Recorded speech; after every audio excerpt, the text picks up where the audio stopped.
गोरखा जिल्लाको उत्तरी भागमा अवस्थित चुम भ्याली नेपालको एक अत्यन्तै पवित्र र सांस्कृतिक रूपमा धनी पर्यटकीय गन्तव्य हो। यसलाई अहिंसाको भूमिका रूपमा पनि चिनिन्छ। यो उपत्यका गोरखा जिल्लाको धार्चे र चुम्नुब्री गाउँपालिकामा पर्दछ। यसको उचाइ समुद्री सतहबाट करिब 2000 मिटरदेखि 3500 मिटर छेकम्पारसम्म रहेको छ। यो क्षेत्र मनास्लु हिमाल र गणेश हिमालको काखमा अवस्थित छ। दिसम्बर 1977 मा यहाँका लामा ठिनले दोर्जेले यस क्षेत्रलाई अहिंसा क्षेत्र घोषणा गरेका थिए। यहाँ काटमार गर्न, शिकार गर्न र मह काट्न पूर्ण रूपमा निषेध गरिएको छ। यहाँका प्रसिद्ध पिरेनफु गुफा, जहाँ गुरु पद्मसम्भवले ध्यान गरेको विश्वास गरिन्छ, राछेन गुम्बा र मु गुम्बा धार्मिक दृष्टिले निकै महत्त्वपूर्ण छन्। यहाँका बासिन्दाहरू चुम्माको जीवनशैली, भाषा र परम्परा तिब्बती संस्कृतिसँग मिल्दोजुल्दो छ। यो उपत्यका जैविक विविधताले भरिपूर्ण छ।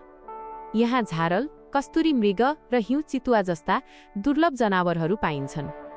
यहाँबाट गणेश हिमाल, श्रृङ्गी हिमाल र बुद्ध हिमालको मनोरम दृश्य देख्न सकिन्छ। यो क्षेत्र सन् 2008 देखि मात्र पर्यटकका लागि खुला गरिएको हो, त्यसैले यहाँको प्रकृति र संस्कृति अझै पनि मौलिक अवस्थामा छ। यसलाई प्रतिबन्धित क्षेत्रमा राखिएको हुनाले यहाँ भ्रमण गर्न विशेष अनुमतिको आवश्यकता पर्दछ। यहाँका मानिसहरू मुख्यतया कृषि, जौ, आलु, चौरी पालन र व्यापारमा संलग्न छन्। यहाँको घर निर्माण शैली र ढुङ्गाको प्रयोगले बनेका गल्लीहरू निकै आकर्षक देखिन्छन्। संक्षेपमा भन्नुपर्दा चुम भ्याली अध्यात्म, शान्ति र प्राकृतिक सुन्दरताको एउटा अनुपम सङ्गम हो, जहाँ आधुनिकताको प्रभाव निकै कम देखिन्छ।